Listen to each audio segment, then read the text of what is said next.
আজি আপোনালোকৰ লগত মই অন্য এটা খবৰ শ্বেয়াৰ কৰিম বিশেষকৈ আজিৰ খবৰটো হৈছে আমাৰ টিউটৰ ছাৰবাইদেউসকলৰ কাৰণে এটা খুব ভাল খবৰ এটা আপোনালোকৰ লগত শ্বেয়াৰ কৰিম হয়তো আপোনালোকে স্ক্ৰীনত প্ৰত্যক্ষ কৰিছে অসম চৰকাৰৰ পৰা সেইখন নটিচ পাব্লিছ হৈছে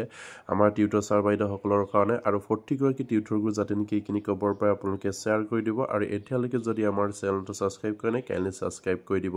নিশ্চয় আপোনালোকে স্ক্ৰীনত প্ৰত্যক্ষ কৰিছে ইয়াত government of Assam office of the director of elementary education Assam Kahilipara Guwahati আৰু সেইখন নটিচ পাব্লিছ হৈছিলে 17/10/2025 তাৰিখে আপোনাৰ 17 অক্টোবৰ তাৰিখে এইখন নটিচ পাব্লিছ হৈছে খুব এটা সুন্দৰ খবৰ আমাৰ টিউটৰ ছাৰবাইদেউসকলৰ কাৰণে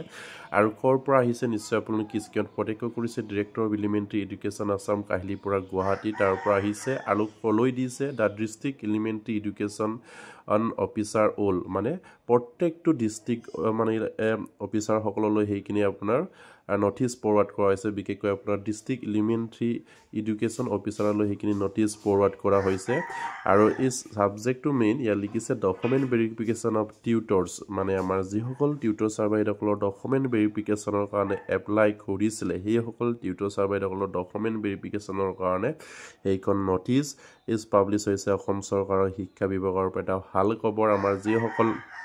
আমাৰ টিউটৰ ছাৰবাইদেউসকল আছে তেখেতসকলৰ কাৰণে ইয়াত কৈছে ছাৰ মেডাম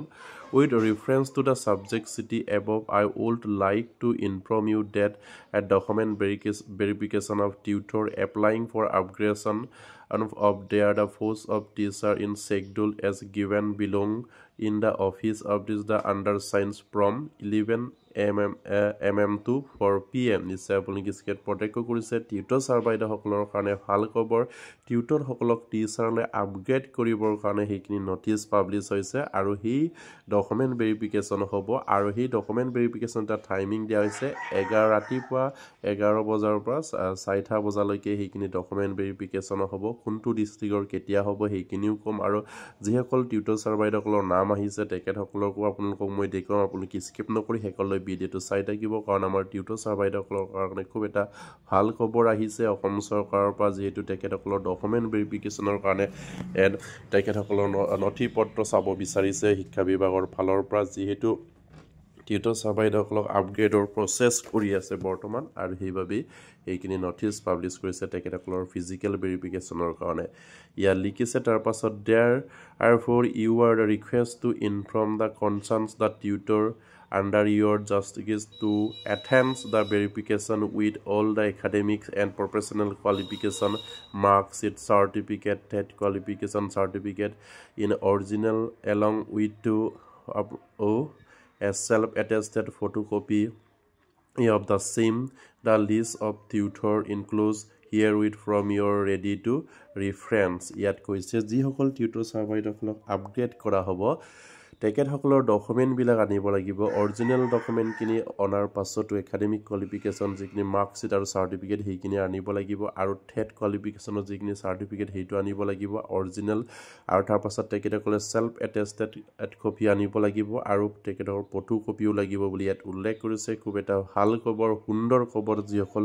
কোৱালিফাইড টিউটৰ ছাৰবাইদেউসকলৰ আছে তেখেতসকলৰ কাৰণে তেখেতসকলৰ ডকুমেণ্ট ভেৰিফিকেশ্যনৰ কাৰণে অসম চৰকাৰ শিক্ষা বিভাগৰ পৰা তেখেতসকলক নিমন্ত্ৰণ কৰা হৈছে আৰু আপোনালোকে নিশ্চয় স্ক্ৰীনত প্ৰত্যক্ষ কৰিছে কোনটো ডিষ্ট্ৰিক্টৰ কেতিয়া ভেৰিফিকেশ্যন হ'ব সেইখিনি ইয়াত লিখা আছে এক চিৰিয়েল নম্বৰ দিয়া আছে নেম অফ ডিষ্ট্ৰিক্ট লিখা আছে ডেট লিখা আছে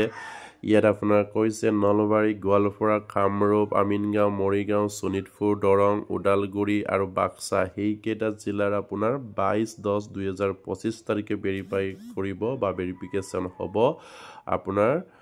প্ৰথম পৰ্যায়ত 8খন ডিষ্ট্ৰিক্টৰ ভেৰিফিকেশ্যন কৰাৰ কথা ইয়াত উল্লেখ কৰিছে আৰু এই 8খন ডিষ্ট্ৰিক্টৰ টিউটৰ ছাৰবাইদেউসকলক নিমন্ত্ৰণ কৰিছে 22/10/2025 তাৰিখে মানে অক্টোবৰ মাহৰ 22 তাৰিখে তেখেতসকলক ভেৰিফিকেশ্যনৰ কাৰণে মাতিছে আৰু তাৰ পাছত আপোনাৰ 9 পৰা আপোনাৰ 14 লৈকে আপোনাৰ ধুবুৰী যোৰহাট কাছাৰ শ্ৰীভূমি লখিমপুৰ মাজুলী ধেমাজি গোলাঘাট কোকৰাঝাৰ আদি ছাৰ বাইদেউসকলক আজি টিউটৰত মানে সেই 9ৰ পৰা 14লৈকে যিমানখিনি ডিষ্ট্ৰিক্ট আছে সেইখিনিক 24/10/2025 তাৰিখে তেখেতসকলক মাতিছে ফিজিকেল ভেৰিফিকেশ্যন ডকুমেণ্ট ভেৰিফিকেশ্যনৰ কাৰণে বিশেষকৈ ডকুমেণ্টবিলাক অৰিজিনেল আপোনাৰ একাডেমিক কোৱালিফিকেশ্যনৰ মাৰ্কশ্বিট চাৰ্টিফিকেট চাব টেট চাৰ্টিফিকেট চাব সেইখিনি আনিবৰ কাৰণে আৰু ফটোকপিত চেল্ফ এটেষ্ট কৰি আনিব লাগিব আৰু সেয়া খুব এটা ভাল খবৰ আমাৰ যিসকল টিউটৰ ছাৰ বাইদেউসকলৰ অলৰেডি কোৱালিফাইড আছিলে যিসকল LPM ক্ষেত্ৰত টেট যিসকল টিউটৰ ছাৰ বাইদেউসকলে গ্ৰহণ কৰিছিলে সেইসকলৰ বাবে খুব এটা ভাল খবৰ যিহেতু তেখেতসকলৰ ফিজিকেল ভেৰিফিকেশ্যনৰ কাৰণে অসম চৰকাৰে মাতিছে বা ডকুমেণ্ট ভেৰিফিকেশ্যনৰ কাৰণে মাতিছে 22 তাৰিখে আৰু 24 তাৰিখে 22 তাৰিখে আপোনাৰ নলবাৰী গোৱালপাৰা কামৰূপ মৰিগাঁও শোণিতপুৰ দৰং ওদালগুৰি বাক্সা আৰু 24 তাৰিখে আপোনাৰ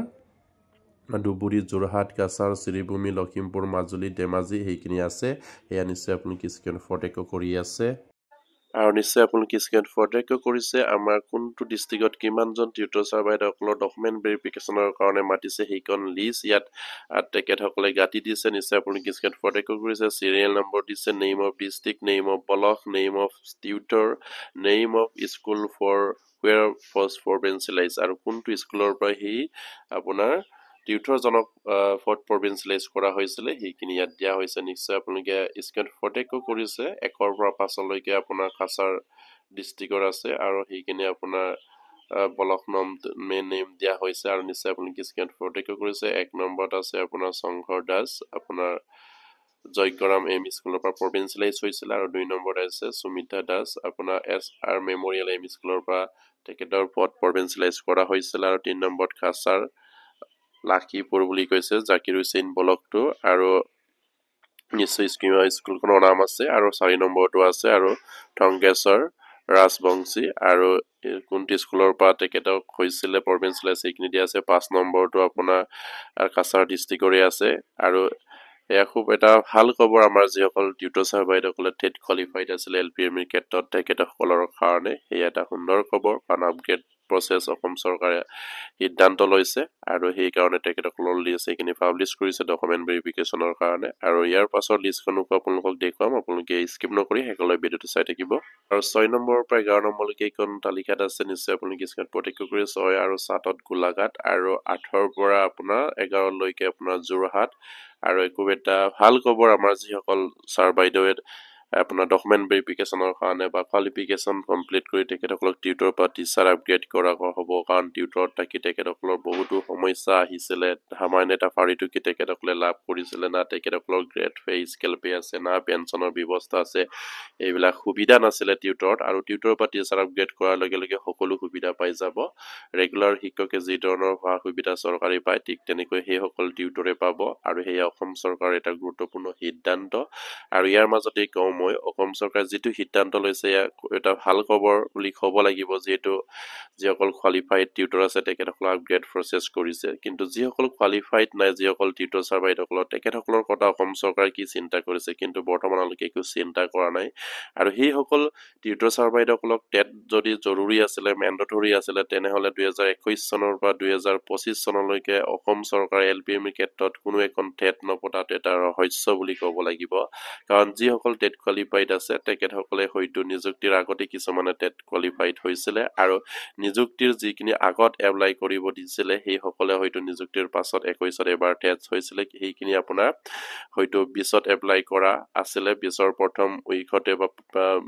2020 চনৰ আপোনাৰ জানুৱাৰী ফেব্ৰুৱাৰী মাহত যিখিনি এপ্লাই কৰিছিলে সেইসকলক 21ত এক্সাম লৈছিলেগে কিন্তু আমাৰ যিসকল বেঞ্চাৰ স্কুলত জড়িত শিক্ষক কৰ্মচাৰীসকল আছিলে তেখেতসকলে হয়তো আশা কৰিছিলে আমি টেট নিদিলেও আমাক টিউটৰ হিচাপে প্ৰাধিকৰণ নহয় শিক্ষক হিচাপে প্ৰাধিকৰণ কৰিব সেই বুলি তেখেতসকলে এইখিনি টেট এপ্লাই নকৰিলে সেইকাৰণে তেখেতসকলে 21ৰ যিখিনি টেট হৈছিলে নিযুক্তিৰ পাছত সেইখিনি দিব নোৱাৰিলে আৰু সেয়া তেখেতসকলৰ খুব এটা হয়তো বেয়া খবৰ বুলি ক'ব লাগিব কাৰণ তেখেতসকলে সেইখিনি টেট বহিব পৰা নাছিলে কিন্তু তাত যিখিনি এপইণ্টমেণ্ট লোৱাৰ সময়ত তেখেতসকলে গম পালে যে তেখেতসকলক টিউটৰ হিচাপে দিছে আৰু যিখিনি সকলো সা সুবিধা নাই আৰু সেইবাবে তেখেতসকলে হয়তো সেইখিনি টেট আগতে এপ্লাই নকৰিলে কাৰণ যদি প্ৰাৰ্থিকীকৰণ কৰে তেন্তে সকলো সা সুবিধা পামেই বুলি তেখেতসকলে এইখিনি হয়তো ভাবি চিন্তি তেখেতসকলে হয়তো এইখিনি সিদ্ধান্ত নকৰিলে বা তেখেতসকলে এপ্লাই নকৰিলে। আৰু অসম চৰকাৰৰ এটা ডাঙৰ দোষ আছে, যদি সেইসকল টিউটৰ ছাৰ বাইদেউসকলক টেট প্ৰয়োজন হয়েই তেন্তে তেখেতসকলৰ কাৰণে অসম চৰকাৰে আজি পৰ্যন্ত টেট কিয় পৰীক্ষা নাপাতিলে, টেট পৰীক্ষা কিয় নাপাতিলে, বা অসম চৰকাৰ টেট পৰীক্ষা পাতিব নোৱাৰিলেও সেইসকল টিউটৰ ছাৰ বাইদেউসকলৰ কাৰণে বিশেষ টেট কিয় অসম চৰকাৰে সিদ্ধান্ত গ্ৰহণ নকৰিলে। সেয়া খুব এটা ডাঙৰ প্ৰশ্ন আমাৰ টিউটৰ ছাৰ বাইদেউসকলৰ মাজত। কাৰণ 9,000 টিউটৰৰ মাজত কেৱল আপোনাৰ 100-200 টিউটৰ ছাৰ বাইদেউসকলে এতিয়া আপগ্ৰেড হ'বলৈ গৈ আছে। অসম চৰকাৰ এটা একেবাৰে যিটো সিদ্ধান্তক মানি ল'ব নোৱাৰে আমাৰ টিউটৰ ছাৰ বাইদেউসকলে। কেৱল 1% আমাৰ টিউটৰ ছাৰ বাইদেউসকলে আপগ্ৰেড হ'ব। 9,000 টিউটৰৰ পৰা যদি 100-200 টিউটৰ আপগ্ৰেড কৰে তেনেহ'লে কিমান % আপগ্ৰেড হ'ব, এই আপোনালোকে চিন্তা কৰক বা অসম চৰকাৰে বিবেচনা কৰিব লাগে। সেইদৰে যদি তেখেতসকলক যদি সঁচাকৈ গ'লে এইখিনি লাগিবই বুলি যদি ভাবে অসম চৰকাৰে যদি ভাবিছিলে, তেনেহ'লে কিয় তেখেতসকলৰ কাৰণে সেইখিনি সুবিধা কৰি নিদিলে, সেয়া তেখেতসকলৰ এটা ডাঙৰ প্ৰশ্ন। আৰু ইয়াৰ পাছৰ যিখিনি আপোনাৰ পেজ আছে, যিখিনি তালিকা আছে, যিখিনি আপোনাৰ তালিকাত নাম আছে সেইখিনি আপোনালোকক দেখুৱাম। নিশ্চয় আপোনালোকে 6ৰ পৰা 11লৈকে এইখিনি তালিকা অন্তৰ্ভুক্ত যিসকল ছাৰ বাইদেউসকল আছে তেখেতসকলৰ নামবিলাক চাব পাৰিলে। আৰু 12 নম্বৰৰ পৰা আপুনি 18 নম্বৰলৈকে নিশ্চয় দেখিছে, এইখিনি যোৰহাট ডিষ্ট্ৰিক্টৰে আছে। প্ৰায়খিনি যোৰহাটৰ আছে আমাৰ টিউটৰ ছাৰ বাইদেউসকল। যোৰহাটৰ প্ৰায়ভাগ টিউটৰ ছাৰ বাইদেউসকল এইটো আপগ্ৰেডৰ প্ৰচেছত সুবিধা পাব, কাৰণ তেখেতসকল অলৰেডি টেট কোৱালিফাইড আছিলে। সেইবাবে তেখেতসকলৰ সেইখিনি ডকুমেণ্ট ভেৰিফিকেশ্যনৰ কাৰণে আহিছে। এটা ভাল খবৰ বুলি ক'ব লাগিব এছাম টিউটৰ ছাৰ বাইদেউসকলৰ কাৰণে। কিন্তু আপোনাৰ হাজাৰ হাজাৰ টিউটৰ ছাৰ বাইদেউসকলৰ কাৰণে দুখ, কাৰণ তেখেতসকলৰ সমস্যাখিনি অসম চৰকাৰে এতিয়ালৈকে সমাধান কৰা নাই। কিন্তু তাৰে ভিতৰত আমাৰ কিছুমান টিউটৰ ছাৰ বাইদেউসকলৰ কাৰণে ভাল খবৰ আহিছে, যিসকলে আগতে টেট কোৱালিফাইড হৈ আছিলে, কিন্তু যিসকলে টেট নহ'লেও হ'ব বুলি আশাৰে বাট চাই আছিলে। 2021 চনত প্ৰাৰ্থিকীকৰণ কৰিলে যিটো প্ৰাৰ্থিকীকৰণ শব্দ সোমাই আছে, যেতিয়া তেখেতসকলক কিয় টেটৰ প্ৰয়োজন হ'ব, সেই আশাত তেখেতসকলে আগৰবাৰত বিলাকত টেট নিদিলে, কাৰণ তেখেতসকলৰ হয়তো বয়সো নাছিলে টেট দিয়াৰ, আৰু সেই আশাত তেখেতসকলে আবদ্ধ হৈ থাকিল। কিন্তু অসম চৰকাৰে এটা কূটকৌশল নীতি ৰচনা কৰি যিটো আইন বনাই তেখেতসকলক তেখেতসকলৰ যিখিনি অতি মূল্যৱান জীৱনখিনি কাঢ়ি নিয়াৰ পাছতো শেষৰখিনি জীৱন তেখেতসকলে তিল তিলকৈ মৃত্যু মুখলৈ সেই টিউটৰ ছাৰ বাইদেউসকলক ঠেলি দিছে। আৰু নিশ্চয় আপোনালোকে স্ক্ৰীনত প্ৰত্যক্ষ কৰিছে 12ৰ পৰা 18লৈকে এটা আমাৰ যোৰহাট ডিষ্ট্ৰিক্টৰে আছে, আৰু সেইখিনি আপোনালোকে নিশ্চয় স্ক্ৰীনত প্ৰত্যক্ষ কৰিছে। ইয়াৰ পাছৰ তালিকাখিনি আপোনালোকক দেখুৱাম। আৰু 18ৰ পৰা 26লৈকে নিশ্চয় আপোনালোকে স্ক্ৰীনত প্ৰত্যক্ষ কৰিছে। আপোনাৰ 23লৈকে যোৰহাট ডিষ্ট্ৰিক্ট আছে, আৰু আপোনাৰ 24টো হৈছে মাজুলী ডিষ্ট্ৰিক্ট, মাজুলী ডিষ্ট্ৰিক্টৰ এজন আছে, আৰু 25-26টো হৈছে শোণিতপুৰ ডিষ্ট্ৰিক্ট। নিশ্চয় আপোনালোকে স্ক্ৰীনত প্ৰত্যক্ষ কৰিছে। খুব এটা ভাল খবৰ। আৰু গোটেইখিনি লিষ্ট দেখুৱাবলৈ ভিডিঅ'টো অকণমান দীঘলীয়া হ'ব, সেইকাৰণে আপোনালোকে চাই থাকিব, কাৰণ আপোনালোকক মই যিমানখিনি তালিকা মোৰ লগত আছে সেইখিনি আপোনালোকৰ লগত মই শ্বেয়াৰ কৰিম, আৰু যাৰ যাৰ নাম আছে আপোনালোকে চাই ল'ব পাৰিব। খুব ভাল খবৰ, যিসকল টিউটৰ ছাৰ বাইদেউসকলে কোৱালিফাইড আছিলে। আৰু নিশ্চয় স্ক্ৰীনত প্ৰত্যক্ষ কৰিছে 27ৰ পৰা 35লৈকে সেইখিনি আছে আপোনাৰ শোণিতপুৰ আৰু ওদালগুৰি ডিষ্ট্ৰিক্টৰ আমাৰ যিসকল ছাৰ বাইদেউ আছে তেখেতসকলৰ নাম আছে ইয়াত। এটা ভাল খবৰ আপোনালোকৰ কাৰণে। আৰু 35ৰ পাছৰ তালিকাখিনি চাওক। আৰু 35ৰ পৰা 41লৈকে আপোনালোকে দেখিছে এইখিনি কোকৰাঝাৰ আছে, আপোনাৰ 36ৰ পৰা 41লৈকে। খুব এটা ভাল খবৰ আপোনালোকৰ কাৰণে, কাৰণ আপোনালোকৰ যিখিনি প্ৰচেছ অসম চৰকাৰে সিদ্ধান্ত লৈছে, আপোনালোকৰ ডকুমেণ্ট ভেৰিফিকেশ্যন হ'ব। ডকুমেণ্ট ভেৰিফিকেশ্যন হোৱাৰ পাছতে অসম চৰকাৰে যিদিনা আপোনালোকক টিউটৰ পৰা টিচাৰ আপগ্ৰেড কৰা যিখিনি সিদ্ধান্ত ল'ব, যিখিনি ঘোষণা কৰিব, সেই সময়তে হয়তো আপোনালোকক এপইণ্টমেণ্টখিনি প্ৰদান কৰা হ'ব। অসম চৰকাৰে এতিয়া ক'ব লাগিব, যিসকল নিযুক্তি মেলা পাতিছে, কেৱল নিযুক্তি হোৱাবিলাককে দুবাৰকৈ নিযুক্তি প্ৰদান কৰি আহিছে অসম চৰকাৰৰ। সেইখিনি অসম চৰকাৰ মাননীয় হিমন্ত চৰকাৰৰ যেন তেখেতসকলৰ নিয়মত পৰিণত হৈছে। প্ৰথমতে আমাৰ সেইসকল ছাৰ বাইদেউসকলক কণ্ট্ৰেকচুৱেল বা অন্য ধৰণে নিযুক্তি প্ৰদান কৰি আকৌ ৰেগুলাৰ কৰে, ঠিক তেনেকৈ তেখেতসকলে দুবাৰকৈ নিযুক্তি প্ৰদান কৰি বা লগ আছে অসমত। আৰু কিন্তু অসমৰ জনসাধাৰণে কিমান তেখেতসকলক সজাগলি বা তেখেতসকলে গম পাইছে, সেয়া কেৱল জনাই জানে, কাৰণ সেই টিউটৰ ছাৰ বাইদেউসকলক নিযুক্তি দি 2021 চনৰ 5 ফেব্ৰুৱাৰী তাৰিখে বা লৈছিলে। আকৌ সেইসকলক এতিয়া আপগ্ৰেড কৰি আকৌ বা ল'ব বিচাৰিছে। সেয়া কেনেধৰণৰ চৰকাৰ, সেয়া আপোনালোকে এবাৰ বিবেচনা কৰিব। আৰু ইয়াৰ পাছৰ তালিকাখনো আপোনালোকক মই দেখুৱাম। আপোনালোকে নিশ্চয় স্ক্ৰীনত প্ৰত্যক্ষ কৰিছে 42ৰ পৰা 48লৈকে আমাৰ কোকৰাঝাৰ ডিষ্ট্ৰিক্টৰ আছে সেইখিনি আপোনালোকে তালিকাখন চাওক আৰু ইয়াৰ পাছৰখিনি কি আছে এই আপোনালোকক মই দেখুৱাম 48 পৰা 55 লৈকে আপোনাৰ বাক্সা জিলা আছে আৰু এই আপোনালোকে দেখিবলৈ পাইছে আৰু এটা ভাল খবৰ আমাৰ যিসকল টিউটৰ চাৰ্ভাইসকল ফৰ্থেক ডিষ্ট্ৰিক্টৰে এজন দুজনকৈ আছে আৰু প্ৰায়খিনি যোৰহাট ডিষ্ট্ৰিক্টৰ বেছি আছে যেন দেখা পাইছো এই আপোনালোকে এইটো স্ক্ৰীন ফৰটেক কৰিছে আৰু অসম চৰকাৰ যি ধৰণে বাহবা লৈ আছে যিসকল কৰ্মচাৰীক দুবাৰকৈ নিযুক্তি প্ৰদান কৰি তেখেতসকলে বাহবা লৈ আছে কিন্তু এই কৰ্মচাৰীসকলৰ উদ্ধাৰৰ হকে তেখেতসকলে কি কাম কৰিছে এয়া চিন্তা কৰিব লাগে টিউটৰসকলৰ মাজতেই সামান্য এটা টিউটৰ আপগ্ৰেড কৰিব এতিয়া 100-200 টিউটৰ চাৰ্ভাইসকলক আপগ্ৰেড কৰি হাজাৰ টিউটৰ চাৰ্ভাইসকলক বঞ্চিত কৰিবলৈ গৈ আছে অসম চৰকাৰে 9000ৰ ভিতৰত যদি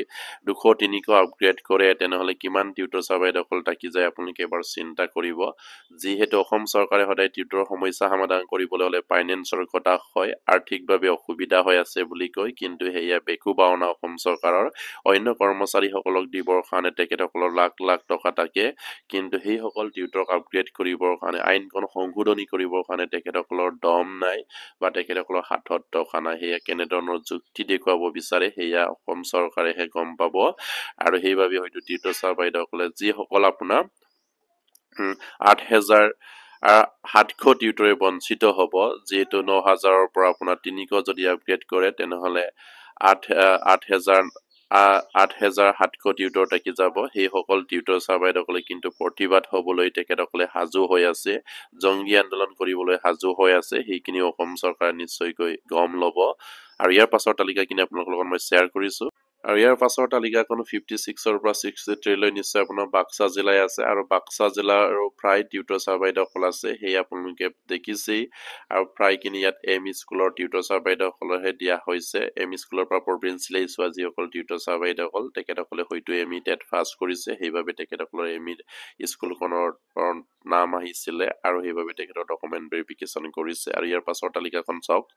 আৰু ইয়াত আপোনালোকে দেখিছে আপোনাৰ 63 পৰা 71 লৈকে আপোনাৰ কেৱল 70 লৈ বাক্সা জিলা আছে 71ত দৰং জিলা আছে সেইখিনি চাওক আপোনালোকে যিসকল কোৱালিফাইড টিউটৰ চাৰ্ভাইসকল আছে তেখেতসকলৰ কাৰণে ভাল খবৰ আৰু শেষৰখিনি যিখিনি তালিকা আছে মোৰ লগত সেইখিনি আপোনালোকক মই শ্বেয়াৰ কৰিছো আপোনালোকে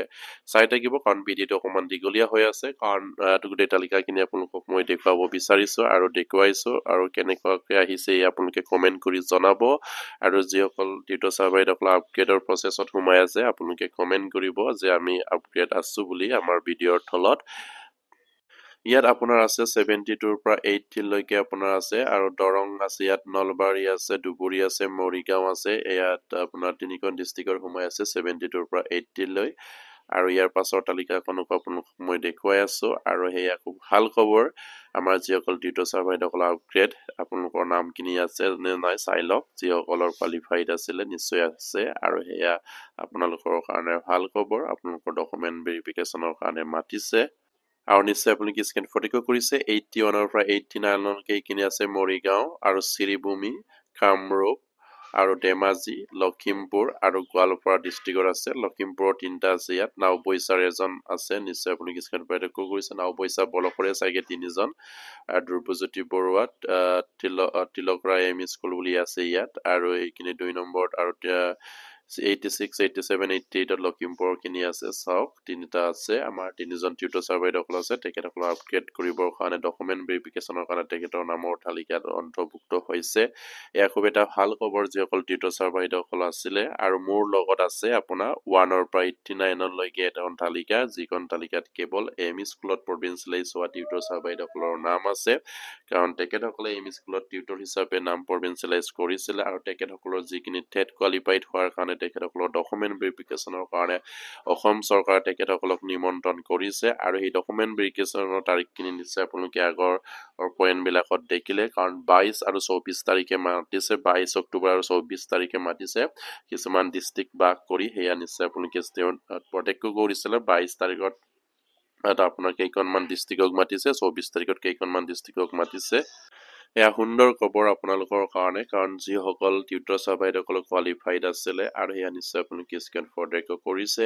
আৰু সেইখিনি নিশ্চয় আপোনালোকে দেখিছে। যাৰ যাৰ নাম আছে আপোনালোকে ৰেডি কৰক আপোনালোকৰ ডকুমেণ্টবিলাক, আৰু আপোনালোকে 22 আৰু 24 তাৰিখে যাব লাগিব। আৰু ডিষ্ট্ৰিক্টবিলাক ভাগ কৰা হৈছে। প্ৰথম পইণ্ট ভিডিঅ'ৰ আৰম্ভণিতে হয়তো আপোনালোকে গম পালে যে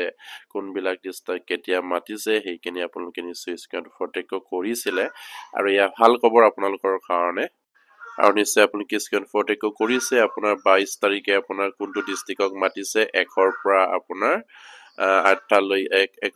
চিৰিয়েল নম্বৰ 1ৰ পৰা 8 নম্বৰ পইণ্টলৈকে মাতিছে। নলবাৰী, গোৱালপাৰা, কামৰূপ, মৰিগাঁও, শোণিতপুৰ, দৰং, ওদালগুৰি, বাক্সা, আৰু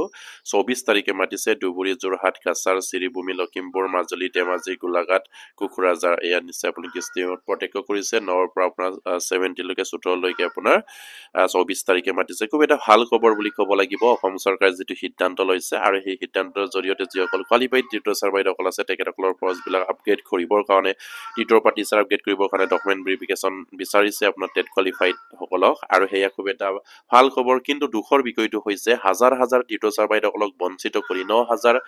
টিউটৰ ছাৰ বাইদেউসকলৰ পৰা কেৱল 300 টিউটৰ ছাৰ বাইদেউসকলক বা 89 টিউটৰ ছাৰ বাইদেউসকলক আপগ্ৰেড কৰিলে কি ধৰণৰ সমস্যা সমাধান হ'ব। নিশ্চয় আপুনি কিছুমান প্ৰত্যক্ষ কৰিছে, কাৰণ 8,700 টিউটৰ ছাৰ বাইদেউসকলে বঞ্চিত হ'ব, আৰু সেয়া কেতিয়াও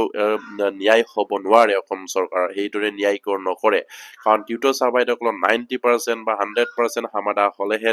সেইখিনি ন্যায় বুলি কোৱা হয়। কিন্তু অসম চৰকাৰে এটা কি ৰহস্য কৌশল সৃষ্টি কৰি 2014 চনৰ প্ৰাধিকৰণ আইন বনায়, যিটো আইন মৃত্যু মুখলৈ আমাৰ সেইসকল বেঞ্চ স্কুলত জড়িত শিক্ষক কৰ্মচাৰীক তিল তিলকৈ মৃত্যু মুখলৈ ঠেলি দিছে। তেখেতসকলৰ নাম কাঢ়ি লৈ, কাৰণ তেখেতসকলক শিক্ষক হিচাপে গম পাইছিলে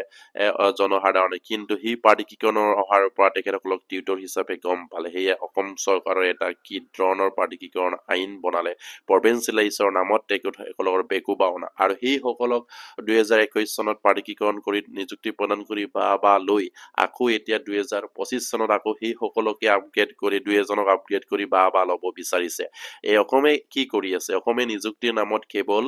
যিসকল নিযুক্তি কৰিছে এবাৰ নিযুক্তি নহয়, দুবাৰকৈ নিযুক্তি কৰি তেখেতসকলে গন্তি কৰি আছে। 1 লাখ দিলো, 2 লাখ দিছো, 1.5 লাখ দিছো বুলি। কণ্টেক্সুৱেল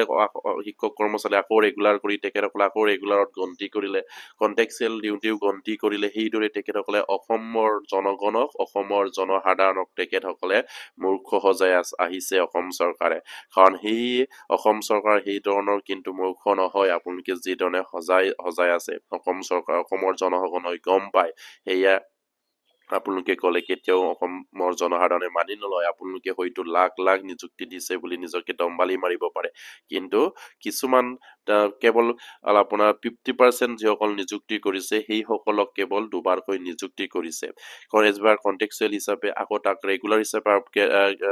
এপ্লাই কৰিব দি আকৌ ৰেগুলাৰত নিযুক্তি প্ৰদান কৰিছে। আকৌ টিউটৰসকলক টিউটৰ হিচাপে নিযুক্তি প্ৰদান কৰি আকৌ এটা আপগ্ৰেড কৰিব বিচাৰিছে। এয়া দুবাৰকৈ তেখেতসকলক নিযুক্তি কৰিছে। আকৌ সিহঁতে কিবিলাক গন্তিত আহিব, 2021 সেইটো গন্তি কৰিলে, আকৌ 2025 আকৌ এইখিনি গন্তি কৰিব। সেই ধৰণৰ নিযুক্তি কৰিছে অসম চৰকাৰে, আৰু কৰিছে যদিও সকলোবিলাক সমস্যা সমাধান কৰিব লাগে। হাজাৰ হাজাৰ টিউটৰ ছাৰ বাইদেউসকলৰ মাজত এজন দুজন আপগ্ৰেড কৰি অসম চৰকাৰে বা ল'ব বিচৰাটো কেতিয়াও গ্ৰহণযোগ্য নহয়। আৰু আপোনালোকে হয়তো ভাবিব পাৰে সেইখিনি আপগ্ৰেড কৰিলে টিউটৰ ছাৰ বাইদেউসকলৰ আন্দোলন বন্ধ হ'ব। নহয়, কাৰণ 9,000 টিউটৰ ছাৰ বাইদেউসকলৰ মাজত যদি 300 আপগ্ৰেড হয়, তেনেহ'লে 8,700 টিউটৰ ছাৰ বাইদেউসকলে বঞ্চিত হ'ব। এই 8,700 টিউটৰ ছাৰ বাইদেউ এতিয়া ওলাই আহিবলৈ বাধ্য হ'ব আৰু আন্দোলন কৰিব। এয়া জংগী আন্দোলন হ'ব পৰৱৰ্তী পৰ্যায়ত। এয়া অলৰেডি কেন্দ্ৰীয় কমিটিয়ে সিদ্ধান্ত লৈছে, আৰু নিশ্চয় আপোনালোকে মোৰ আগৰ ভিডিঅ'বিলাক যদি চাইছে, তেখেতসকলে হয়তো এপইণ্টমেণ্ট ঘূৰাই দিয়ে আৰু এটা সিদ্ধান্ত ল'ব পাৰে, কাৰণ তেখেতসকলৰ সেই এপইণ্টমেণ্টৰ কোনো প্ৰয়োজন নাই। যিটো এপইণ্টমেণ্টত তেখেতসকলৰ ভৱিষ্যত সুৰক্ষিত নহয়, কোনো এটা পেঞ্চন নাই, কোনো এটা গ্ৰেড পে স্কেল পে নাবাঢ়ে। যিটো দৰমহা আছে সেই সময়ৰ লগত সেই দৰমহাৰে গতি কৰিব নোৱাৰে টিউটৰ ছাৰ বাইদেউসকলে। সেইকাৰণে তেখেতসকলে সেইখিনি হয়তো অসম চৰকাৰক ঘূৰাই দিয়াৰ সিদ্ধান্তও ল'বলৈ গৈ আছে, আৰু জংগী আন্দোলনটো হ'বই। সেইকাৰণে প্ৰতিটো টিউটৰ ছাৰ বাইদেউসকলক সাজু হৈ থাকিবৰ কাৰণে বিশেষকৈ তেখেতসকলে অনুৰোধ জনাইছে কেন্দ্ৰীয় কমিটিয়ে আৰু সেই প্ৰতিগৰাকী টিউটৰ ছাৰ বাইদেউসকলক মই অনুৰোধ কৰিছো আপোনালোকে সাজু হৈ থাকক আপোনালোকৰ সমস্যা অসম চৰকাৰে সমাধান কৰিবই লাগিব আপোনালোকৰ সমস্যাৰ যিখিনি দাবী মানিবই লাগিব যদিহে টেট লাগে টেট কিয় নাপাতিলে যদিহে টেট লাগে এতিয়ালৈকে কিয় টেট নাপাতিলে অসম চৰকাৰে যদি লাগে তেনেহলে সেই টিউটৰ ছাৰ বাইদেউসকলৰ কাৰণে টেট পাতক টেট পাতি তেখেতসকলক উদ্ধাৰ কৰক সেয়া চৰকাৰৰ নীতি যদি তেখেতসকলক সেইখিনি লাগেই তেনেহলে তেখেতসকলে এইখিনি পাতক কিয় নাপাতে যদিহে লাগে পাতিব লাগে কিন্তু অসম চৰকাৰে কিয় 2021 পৰা আপোনাৰ 2025 লৈকে সেই LPMৰ ক্ষেত্ৰত টেট তেখেতসকলে পাতিবলৈ সক্ষম নহল সেয়া অসম চৰকাৰৰ দুৰ্বলতা সেয়া অসম চৰকাৰৰ বিফলতা বুলি আমি ক'ব লাগিব হয়তো হিমন্ত চৰকাৰে ভাবিব পাৰে তেখেতসকলে বহুত কাম কৰিছে বহুত আগুৱাই গৈছে অসমে কিন্তু অসমে এপালৰ পৰা পিছুৱাই গৈ আছে সেইখিনি অসম চৰকাৰে নজৰ ৰখা নাই ভাবিছে শিক্ষা বিভাগখিনি বহুত আগুৱাই গৈ আছে কিন্তু সেয়া সম্ভৱ হোৱা নাই এটা বিদ্যালয়ত 2-3জনকৈ ক্ৰাইটেৰিয়াৰ টিউটৰ্ছ শিক্ষক কৰ্মচাৰী টিউটৰ কন্টেক্সুৱেল ৰেগুলাৰ আৰু সেইখন বিদ্যালয়ত কেতিয়াও উপযুক্ত আপোনাৰ পাঠদান হ'ব নোৱাৰে সেইখন বিদ্যালয়ত এজনে লাখ লাখ টকা দৰমহা পায় এজনে হাজাৰ হাজাৰ টকা পায় আৰু কিছু সামান্য এটা ফাৰিটো কি পায় তেখেতসকলেও চেলাৰী নহয় ৱেজেছ হিচাপে পায় সেইখিনি এটা খুব দুৰ্ভাগ্যৰ কথা আৰু সেইবাবে শিক্ষামন্ত্ৰী মুখ্যমন্ত্ৰী ভাবিবলৈ হ'ল আপোনালোকে সেই সমস্যাখিনি সমাধান কৰিবলৈ শিক্ষামন্ত্ৰীয়ে বাৰম্বাৰকৈ প্ৰতিশ্ৰুতি দিয়ে আৰু সেই শিক্ষামন্ত্ৰী গৰাকীক আমাৰ টিউটৰ ছাৰ বাইদেউসকলে প্ৰতিশ্ৰুতি প্ৰদান কৰা শিক্ষামন্ত্ৰী বুলি হয়তো নাম দিছে মিছলীয়া শিক্ষামন্ত্ৰী বুলি হয়তো ক'বলৈ বাধ্য হৈছে কাৰণ তেখেতে নিজে সেইখিনি মাটি নি তেখেতসকলে প্ৰতিশ্ৰুতি প্ৰদান কৰে আৰু এতিয়া যদি প্ৰতিশ্ৰুতি প্ৰদান কৰে নেক্সট বাৰ প্ৰতিশ্ৰুতিটো বেলেগ হয় সেইবাবে তেখেতক এবাৰ সেই টিউটৰ ছাৰ বাইদেউসকলক ক'বলৈ বাধ্য হৈছে কিন্তু প্ৰতিশ্ৰুতি দিব পাৰে কিন্তু ৰক্ষা কৰিব নোৱাৰে এজন মিছলীয়া শিক্ষামন্ত্ৰী তেখেতে নিজাববীয়াকৈ কোনো এটা সিদ্ধান্ত ল'ব নোৱাৰে সেয়েহে সেই ধৰণৰ কথা যাতে নেকি আমাৰ টিউটৰ ছাৰ বাইদেউসকলে ক'ব নালাগে আৰু সেই টিউটৰ ছাৰ বাইদেউসকলে মাননীয় শিক্ষামন্ত্ৰীগৰাকীয়ে ক'বলৈ সুযোগ প্ৰদান কৰিব নালাগে সেইবাবে তেখেতসকলে যি ধৰণৰ প্ৰতিশ্ৰুতি দিছিলে এই প্ৰতিশ্ৰুতিবিলাক ৰক্ষা কৰক সমাধান কৰক সেয়ে কামনা কৰিছো আৰু আজি ভিডিঅ'টো ইমানতে শেষ কৰিলো প্ৰতিগৰাকী টিউটৰবোৰ যাতে নেকি এইখিনি খবৰ পায় আৰু অসমৰ জনসাধাৰণ যাতে নেকি ভিডিঅ'বিলাক গম পায় আপোনালোকে শ্বেয়াৰ কৰি দিব আৰু আজি ভিডিঅ'টো ইমানতে শেষ কৰিলো নমস্কাৰ জয় আই অসম